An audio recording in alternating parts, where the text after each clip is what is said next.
পল্লী হিসেবে ফিলিপাইনের নাম গোটা বিশ্বজুড়ে। আরও এই ফিলিপাইনের মারো সম্প্রদায়ের ভিতরে চালু আছে এক জঘন্যতম প্রথা। এখানে প্রত্যেক পুরুষের জন্য 6 জন স্ত্রী গ্রহণ করা বাধ্যতামূলক। মারো সম্প্রদায়ের পুরুষদের কোনো কাজ নেই, নারীদের প্রধান কাজ পতিতাবৃত্তি।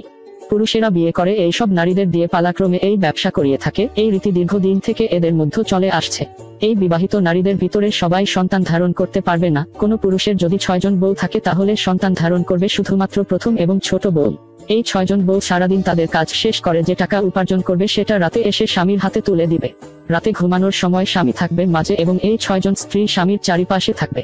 মারো সম্প্রদায়ের মহিলার বলে থাকেন যে স্বামী হলো তাদের দেবতা, আর এই দেবতাদের সেবা করা অবশ্যই তাদের কর্তব্য। এই নিয়ম তাদের পূর্বপুরুষ মেনে আসছে এবং ভবিষ্যতেও তাদের পরবর্তী প্রজন্ম মানবে। এরকম নিত্য নতুন খবর প্রতিদিন পেতে আমাদের চ্যানেলকে সাবস্ক্রাইব করুন। ধন্যবাদ।